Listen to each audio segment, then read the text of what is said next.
For the record, I'm not great. For the record, I'm not a professor. I'm a research scientist. And I'm very low on the totem pole. Well, thank you very much, University, for giving me the chance to speak this week again. As usual, I have about 2 hours of material and about 30 minutes in which to present it, so I'm going to go really fast and just dive right in. I'm here today to talk about whether there is evidence for the resurrection of Jesus. And so here's my talk outline. I want to begin by asking, what is a miracle? And are miracles even possible? Because if miracles are impossible, there's no need to even look at the evidence for the resurrection, right? Because the resurrection is, after all, the central miracle of the Christian faith. I want to then talk about the evidence for the resurrection, but I don't want to stop there. I think too often Christians can stop with just presenting the evidence. I want to also talk about the meaning of the resurrection, and finally present some conclusions for both Christians and non-Christians in the audience. Let's begin by asking, what is a miracle? And I want to say that we usually define miracles as violations of the laws of nature, and this is a very problematic definition for several reasons. Number one, if you were here last week, we spent a long time talking about how, according to quantum mechanics, the laws of nature don't render anything strictly impossible.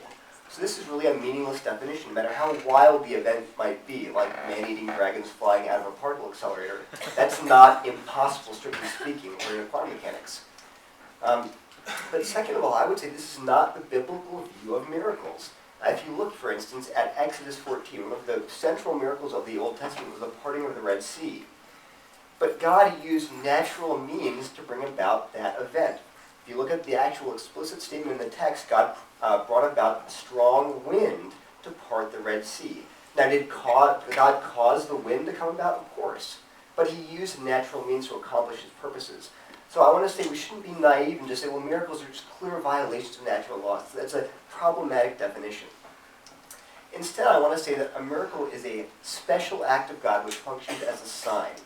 What do I mean by special? Well, I mean out of the ordinary. This is what we think about when we think about the miraculous. It's certainly something that evokes awe and wonder in people who see it. But second, it's an act of God. Of course, God is the one who performs the miracle. It's supernaturally caused.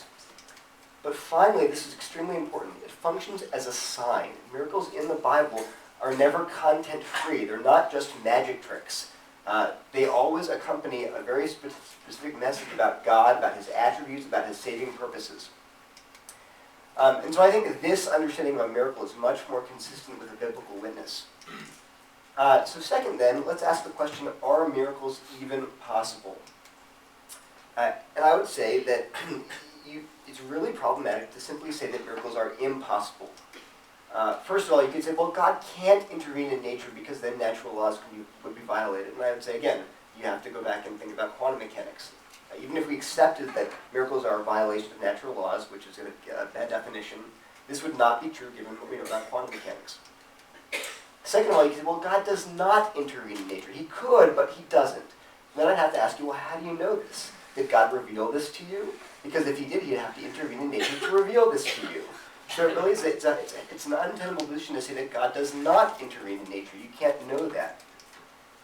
And third, you could say, well, God, he just wouldn't intervene in nature. And I think this often masks what is a poor understanding of what Christians and Jews and Muslims talk about when they talk about God's transcendence. To monotheists, generally speaking, God is transcendent, meaning that he is separate, apart, beyond nature. He's not inside of it. And as such, he's not constrained by the laws of nature any more than a novelist is constrained by the laws of his novel. For instance, I could write a novel in which gravity made everyone fall upwards. But the characters in my novel couldn't say to me, wait a minute, why are you standing on the floor? You have to fall upwards. Because I'm not constrained by the laws of the novel that I myself wrote.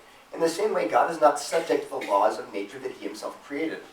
Or similarly, God can act as a causal agent in nature without violating natural laws. Here's an example of this. Imagine my friend takes me up to the roof of his house, and to demonstrate the law of gravity, he drops the ball off of the roof and hits the ground 1 second later. He does that 1,000,000 times. And then I say to him, if you drop that ball again, it's going to take 100 seconds to reach the ground. And he says, no, it took 1 second the last 1,000,000 times. That's impossible. That would violate the law of gravity. I said, well, just try it. So he drops the ball, and I snatch it. I wait 99 seconds, and I let it go, and it hits the ground 1 second later. Now, have I violated the law of gravity? No, of course not. but I've introduced an outside factor. I am a causal agent that intervenes in the system and causes the natural course of events to be interrupted. In the same way, God can intervene in nature without in any way violating the laws of nature because he's outside of nature.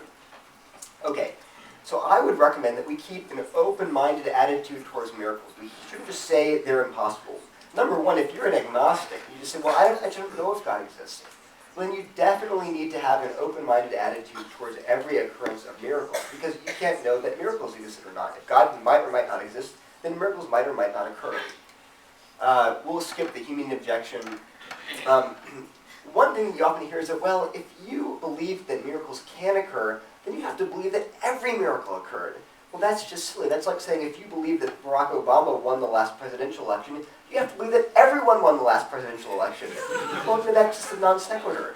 You can believe that some miracle claims are credible and that miracles might have happened in certain cases historically and not in other cases.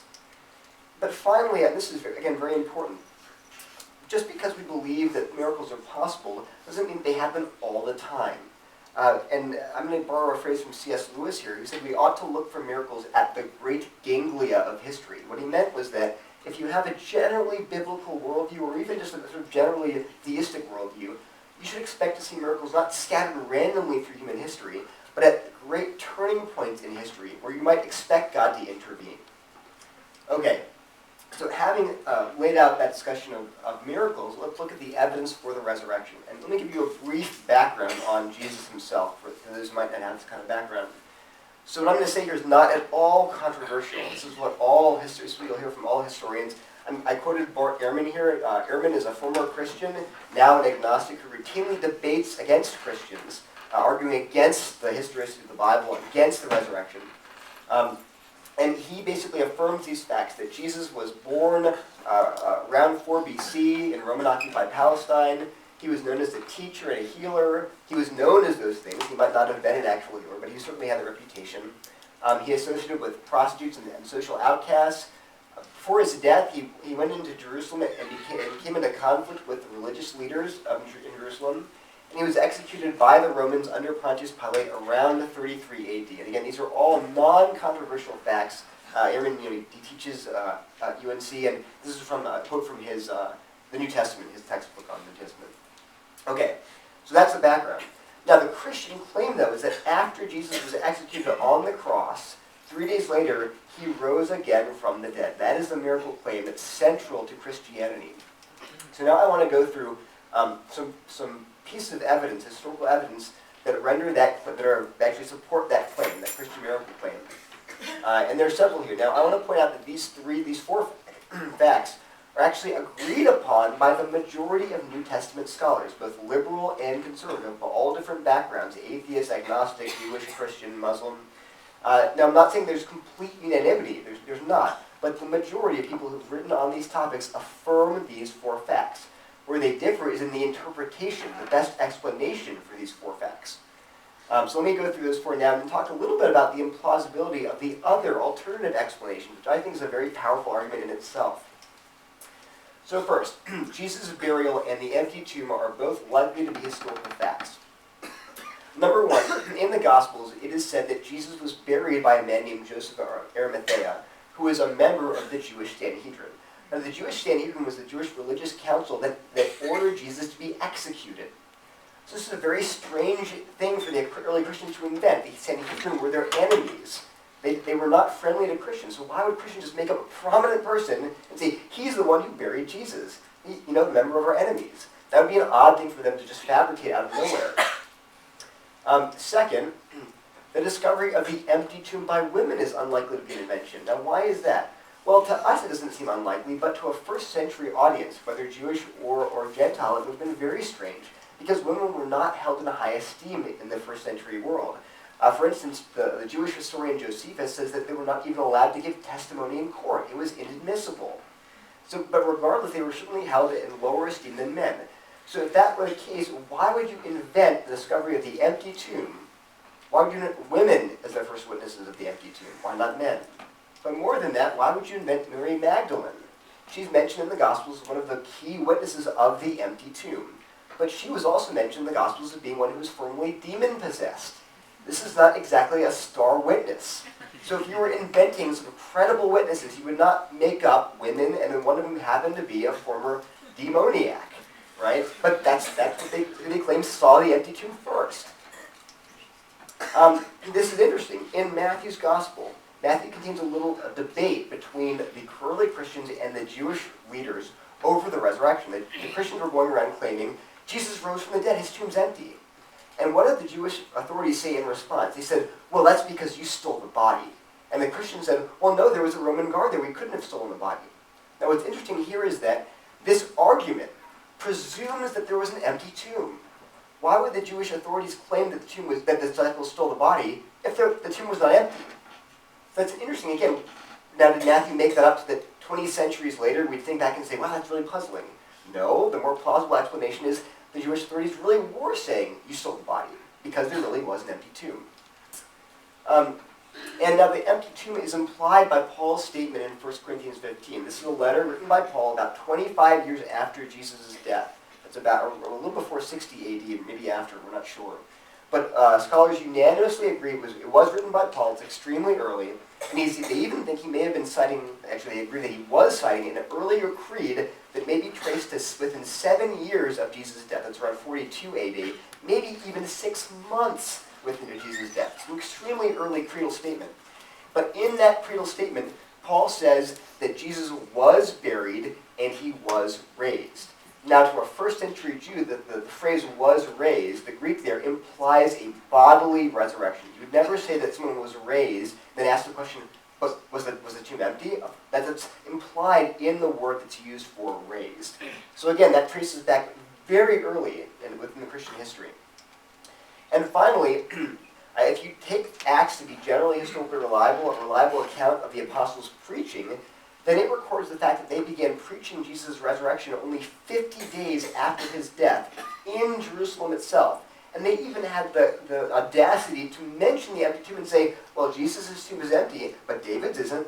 So they explicitly mention it. Now, how could they have done that sort of within the same city in which the resurrection occurred if the tomb was actually there with Jesus' decomposing remains? Again, extremely unlikely. So all these reasons are why generally the majority of scholars, not all, but the majority of scholars, affirm the existence of both the burial and the empty tomb. Second, Jesus was reported to have been seen after his death. And this spans a lot of different people in a lot of different settings over many weeks. And it's not just that the disciples had visions of Jesus. They reported that they'd actually touched him, they'd even eaten with him. All right, so we're talking about a bodily, physical resurrection. In 1 Corinthians, Paul says that there are 500 people who saw Jesus alive, many of whom are still alive, and presumably you could question if the Corinthians wanted to. And now, again, we're not claiming here that they were necessarily telling the truth. All we're saying, or that they were reporting an actual physical resurrection. We're just saying they claimed to have had these experiences. And in fact, again, Ehrman here says that with complete certainty, we can say that some of his disciples claimed to have seen Jesus physically raised from the dead. They made that claim. Okay, that's basically historically certain. The last, third point. Now, his followers believed that he'd been resurrected. Now, I said before they made the claim that they'd seen him. Okay, but making the claim is different than actually believing it. They could have been lying, right? So 2 points here. First of all, if you read the actual writings of the apostles, we have plenty of writings of Paul. These were men of extremely high character, at least ostensibly. They urged people to be honest, to be caring, to go to their deaths doing good to others, to return good for evil. So these are not the kind of things that normally as sort of conmen and charlatans would say. And you might be cynical and say, well, it's easy to tell other people to be honest, but they might have just been liars in it for the money. Who knows why they were doing it? Well, then you run up against the second problem. The apostles were intensely persecuted for their belief in the resurrection. So here's Paul's description in 2 Corinthians, another letter of his, again, unanimously agreed upon by scholars that this is his own writing. And he talks about some of the suffering that he himself endured as an apostle. He was lashed. He received 40 lashes minus 1. The minus 1 is for mercy's sake. But he received that 5 different times. He was stoned. He was beaten with rods. He was shipwrecked. He was homeless. He was starving. And all of the apostles underwent similar treatment because of their belief in the resurrection. Now that's very hard to explain if they knew it was a lie, if they were just lying to people. So based on this treatment, again, most people agree, most historians affirm, the apostles actually believed what they were preaching about the resurrection. And they might have been wrong, but if they were wrong, they were just sincerely deceived. And in fact, we have good historical evidence that 3, and as many as 11, depending on how you weigh the historical evidence, but certainly 3 of the apostles were killed for their belief in the resurrection. Again, people die for what they think is true, what's actually false. But it's extremely rare for somebody to die for what they know they made up. And yet we have the apostles here being tortured and martyred for their faith in the resurrection. Again, so for this reason, most historians agree they really believed what they were preaching. And finally, we have the Apostle Paul himself. Paul was known as Saul of Tarsus, and he was actually an enemy of the early Christian church. He persecuted the church. He consented to the stoning of Stephen, and he went around from house to house throwing Christians in jail because he believed that they were a cult. And yet, on the road to Damascus, he suddenly converted to Christianity. And he says in his letter to the Galatians, again, it's unanimously agreed to be Pauline, that he encountered Jesus on the road to Damascus, and that's why he became a Christian. And the same narrative is recorded also in the book of Acts by Luke. Now, to see how sort of significant this is, the example I like to use until recently was Osama bin Laden. Now, he died, but before he died, imagine if he'd shown up one day in Washington, D.C., at one of the embassies, and he said, "I'm here to turn myself in. I know now I was wrong because I saw Jesus, and I've now converted to Christianity. I saw the risen Christ, and here I am. You can throw me in jail or execute me, whatever you want, become a Christian now." Now, we might say, well, he's gone crazy, right? But certainly something dramatic happened to him. There's this incredible shift in worldview that occurred, and something must have precipitated it. In the same way, how did Paul go from being an enemy of the early church to within 3 days becoming its chief proponent, an apostle? That's the question. So finally, those are 4 pieces of evidence that the majority of New Testament scholars affirm as historical. Now here's another piece of evidence I think is extremely interesting personally. What are the alternative explanations they offer? They say, well, we don't believe the resurrection happened. We think there are better explanations for those 4 pieces of evidence. So let me give you some of the alternative explanations that have been proposed over the centuries. And these are not just straw men. You can go Google them tonight. They've been used in public debates with Christians. They've been discussed in the literature ad nauseum. So here are some of them. The swoon theory. Jesus did not die on the cross. He just fainted. He woke up 3 days later in the tomb, woozy, pushed the stone boulder away, walked out, and convinced his disciples that he was the Lord of glory and that he'd risen from the dead. And then he died. He went off somewhere and died again, I guess. So, but that was, you laugh. That's still somewhat popular and extremely popular at one time. Second, the reburial hypothesis. Well, maybe Jesus was taken out of the tomb by Joseph on Friday for some unknown reason. He forgot to tell the disciples. They go there like, empty tomb. Jesus must be raised from the dead. And they go on telling everyone. And he said, well, what about Paul? What happened to Paul? And is that really enough? It's just an empty tomb, and they don't know why. And wouldn't Joseph just say, "Hey guys, sorry, I moved the body. My bad." But this is another one. This is again a popular alternative theory. The stolen body hypothesis. Well, maybe Jesus' disciples themselves stole the body and then were tortured to death, for doing that and never recanted. Or maybe his family stole the body, and then on their way from stealing the body, they were killed by Roman soldiers and thrown into an unmarked grave. And 3 days later, the bodies had all decayed. So no one knew what had happened to Jesus' brother and sister and Jesus himself, and the tomb was empty, and the disciples went on to proclaim his resurrection. And then Paul somehow also hallucinated or something. The hypnosis hypothesis. This was popular in the 19th century when hypnosis was popular. Jesus hypnotized before he died his followers into believing that he would be resurrected, and then they all thought he was. And this one, we'll talk about this in a bit, but we'll talk about this in a bit. Jesus had an identical twin who was mistaken for Jesus after his death. Okay. Now these are again, you can Google these, you can hear them in debates. These are actual hypotheses that are offered by people. And then let me give you some quotes from non-Christians about the resurrection, the evidence for it. The first is from Antony. He was a very famous atheist who later in his life became a deist, but never became a Christian. And in fact, I think he did not believe the resurrection actually occurred. But here's what he had to say.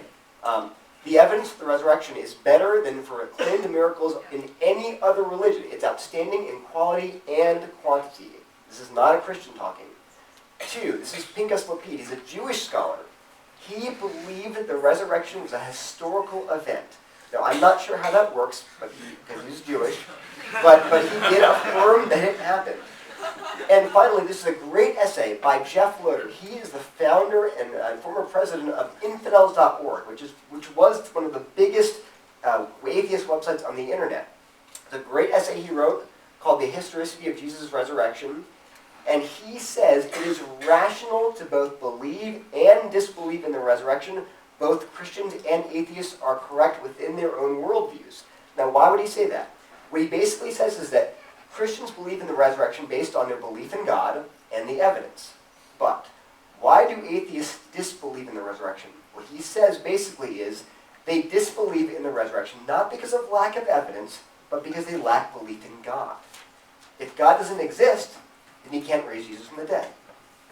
Right? So he says until atheists are shown that God is a plausible hypothesis, they will not believe in the resurrection. It's not lack of evidence, what he says, is that they don't believe that God is plausible. Okay, so let's go back now to two particular people I want to mention. So the first is, again, Dr. Bart Ehrman, who teaches at UNC, a former Christian. And this is from his debate with Dr. William Lane Craig on March 25th, 2006. If you look at these statements, I'm not going to read them all, but he basically says that any naturalistic explanation, that does not appeal to miracles, is to be preferred over any explanation that involves the miraculous, period. The miraculous, the supernatural, is so implausible that no one can accept an explanation based on the miraculous. And he mentions the stolen body hypothesis that I mentioned, and he says this is a highly unlikely scenario, but you don't have to appeal to supernatural intervention to make it work. Well, that's what miracles are. They're supernatural intervention. So it's really begging the question, well, what if the supernatural could occur? Are we really to say it's so implausible that anything is preferred? And he even mentions, again, the twin hypothesis. Maybe Jesus had a twin brother. And if you want to get a real dose of the twin hypothesis, I suggest you listen to this debate. This is Dr. William Lane Craig again, and Greg Caven. Greg Caven is also a former Christian. And he spends 40 minutes defending tooth and nail the twin hypothesis. His theory is that Jesus was a member of an identical twin pair, and one of the twins was swapped at birth with Mary and Joseph's son, so the guy who grew up as Jesus was really one of a pair of twins. The other guy, William Lane Craig, dubs Dave from the movie Dave, if you guys have seen that. So Jesus and Dave grow up apart, not knowing each other, and then for some reason, Dave is curious. He happens to stumble into Jerusalem right on the eve of Passover when Jesus is getting crucified, and he thinks to himself, I think I'm going to impersonate Jesus. So he waits and he gets some other people to conspire with him, and he steals the body. Then he appears to the disciples and says, I'm Jesus. And they are convinced he's resurrected. And he defends this hypothesis over and over and over again. He goes so far as to say that Dave actually somehow faked the scars on his hands, like with makeup or something, to fool the disciples into thinking it was Jesus. But again, the underlying reasoning here, he's very explicit, is that any naturalistic hypothesis is to be preferred over any miraculous hypothesis. He even says, in passing, well, maybe extraterrestrials stole Jesus' body, right, and impersonated him. Now, he doesn't go into detail about that, but he does mention that as another possible explanation, because it's not miraculous. Okay, so I hope I've convinced you that there are alternative explanations out there, but they are very, very unlikely. And by the way, in that debate where he defends the twin hypothesis, Caven also says that all the other hypotheses are far worse, far less plausible. That's his opinion. Okay, so I don't want to stop there, though. I want to talk about now the meaning of the resurrection, which I think is often missed. We talk about how in the Bible, miracles are never just magic tricks. They are signs. They're God telling humanity about one of his attributes or about his character or about his saving purposes. Now, to understand why the resurrection is important, is significant, we have to understand the story of the Bible. Now, the Bible is a true story, but it's also a story. It has a narrative arc, and that arc is defined, I'd say, in three general segments: creation, fall, and redemption. God created human beings to love him and to love each other and to be living in perfect harmony and happiness. But there was a fall. We rejected God. We rebelled against him. We wanted to be our own lords and masters, to control our own lives. And because of that, everything fell apart. We do not find it easy to love people, to sacrifice for people, to pour ourselves out for them. We want everything to go our way. We want to have the final say. We want to call the shots. We don't want God to do it. We don't want other people to do it. We want to be our own lords and masters and saviors. And the story of the Bible from Genesis 4 to Revelation 22 is the story of redemption. How God purposes to save fallen humanity. Now, this is the story in which the resurrection takes place. And I'm going to say something very, very offensive to modern people. In the Bible, forgiveness requires sacrifice, redemption, atonement. You know, people often say, and I think this is offensive to us, but it's offensive, I think, pretty much to everyone all through history. In the Bible, you say, why doesn't God just forgive? Why doesn't he just forgive us? Or why does he have to have some kind of atonement, sacrifice, all this stuff, blood, suffering? Why is that necessary? Why can't he just forgive? Let me give you a very short illustration why that's impossible. Imagine you come to my house and you break my lamp, okay? Now, I have two choices, and only two. I can say, I demand justice. There is a debt that you've incurred by breaking my lamp, and you are going to pay that debt to the last penny. And I take you to court, and they throw you in jail, and you sit there and rot until you've paid the last penny. And that is just. All I'm doing is requiring you to pay the debt that you yourself have incurred by your violation of my house, my law, my lamp. And you say, well, wait a minute. But, okay, that's fine, that's just, I guess. But couldn't you just forgive? Doesn't Jesus say just forgive? I said, well, yes, he does. And we should just forgive. But the question is, what happens? What does just forgiving you entail? That means I say, I forgive you. Then what happens? It means that I pay the debt. I absorb the cost of the lamp. I either go without light, or I buy a new one. But there's no scenario in which no one pays the debt. There's no debt. There is a debt. There's a real debt there. And if we can feel that burden, that debt there, in our sort of everyday human activities, how much more would a holy and loving and perfect God feel that debt in looking at our sin? And I think we tend to say, well, I don't think we're that bad. We're pretty good. We're pretty decent people. I would challenge you guys to go to the Holocaust Museum in Washington, D.C. I went there a few years ago. And at the end of the tour, I'm going to get choked up. They have this room full of shoes. And it's the shoes of women and children and mothers and fathers who were gassed by the Nazis. And they threw their shoes into a pile and they burned the bodies. And I went there and I said, this is sin. The same evil and sin that lived in these people's heart lives in my heart and your heart. And this is the debt that needs to be paid. God's love, his very love, and his goodness demands the debt be paid. All of the horrors that we've inflicted on each other for millions of years, for thousands of years, need to be paid. So, we look at sin and it's not a big deal, but God thinks it's a big deal.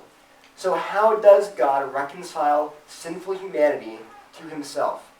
And the answer is the cross. Jesus came, God himself came in the person of Jesus to suffer for our sin, to bear our sin on the cross, to take our place. And now you see why the resurrection is so important. Two reasons. Number one, it is God's vindication of Jesus' claims that he was coming to be our Savior. He was Lord, he was God, he was the Messiah. He came to save us. And when God raised him from the dead, God showed this is the Messiah. This is the Lord and Savior of humanity. Follow him. And it's also our assurance as Christians. How do we know that God forgives us? How do we know we're reconciled to God? The resurrection. God said, paid in full. He stamped that promise on Jesus' death with the resurrection. He said, your debt is paid in full. And the debt of every person who trusts in Jesus is paid on the cross by Jesus. And second, it's God's promise that one day he will fix the world. It will no longer be subject to sin and death and disease and suffering. That one day he will come back and destroy all those things without destroying us. For all of those who trust in Jesus, there's this free promise of forgiveness. Not based on what we do, all the good stuff we do, but based on what Jesus did for us. Okay, so in conclusion, I want to conclude with two remarks. First to Christians, second to non-Christians. I hope the Christians here have seen that Christianity is not about emotions. It's not about spiritual feelings. It is a religion grounded in historical fact and reality. Jesus didn't say, I'm the truth for you. He said, I am the truth. He didn't say, I'm the way for you. He said, I'm the way. So I hope this convinces you that when we're talking about things like the resurrection, even the miraculous things that seem very hard for us to believe, we're talking about actual historical events. But to non-Christians, I hope you see now that the resurrection is important. It is more important than you going home and watching American Idol or Dancing with the Stars or Project Runway, whatever you guys watch. It is something that you have to give your life to. Either when you decide it did happen and you trust in Jesus, you give your life to him completely and unreservedly. Or you need to devote your life to just exposing it as the biggest fraud ever perpetrated on humanity. And this was C.S. Lewis's conclusion in one of his best essays, Man or Rabbit. He said, this is not something you can just put on the back burner and let sleeping dogs lie. Or as I would say, let sleeping gods lie. This is either true or it's false. And I would urge you guys to explore the possibility that maybe these things this babbler is saying is actually true. So I will be sticking around after the talk for as long as people want to talk about these issues. You're welcome to ask me questions. I will try to answer them. And thank you very much again to the organizers for inviting me.